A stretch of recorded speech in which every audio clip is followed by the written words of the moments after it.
Hello, good morning learners. This is Tabassum, your English teacher from Dream India School KURUD. Today I am going to begin a new lesson of your course book, that is lesson 3, Measure for Measure. This lesson is prescribed in SCERT for 8th standard in English book. Let us focus on the title of the lesson, that is Measure for Measure. What does it mean? It is a phrase, its tempo is ironic as its title. Measure, as they are used, is a judicial term for the measuring out of justice.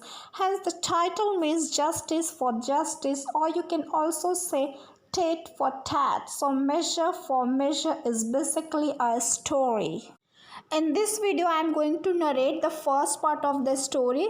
Let's have a look on the characters of the story. In first half of the story, there are two characters. First, a king named Krishnadevarya and other one, an artist named Rajavarma. It's an amazing story. Let's get started. Krishnadevarya was known for his patronage of poets and scholars. He was equally fond of fine arts. This is a story which revolves around a king. So once upon a time there was a king whose name was Krishnadevarya, and he was well famous and popular for his support to poets and wise people for their wisdom. And the king likes arts very much. He was crazy about art, paintings and drawings. Once he came to know about a brilliant artist named Rajavarma. He invited Rajavarma to the court and asked him to draw his portrait. So there lived an extremely good and highly excellent artist named Rajavarma in the king's kingdom, and fortunately he heard about that artist by someone.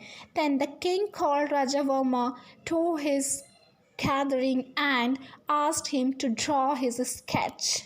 The king was very pleased with the artist when his portrait was ready. In the portrait, the majestic and handsome king seemed to have come alive within the frame. So here, as the artist completes the picture of the king's happiness knew no bounds. He was very happy and got impressed by the artist's work. In the sketch picture, the royal and grand king appeared so attractive and impressive that it seems that he will come alive from the frame. Apart from this portrait, Rajavarma drew images of famous characters from Puranas of men and women and so on. He became well known for his skills. He became close and dear to the king.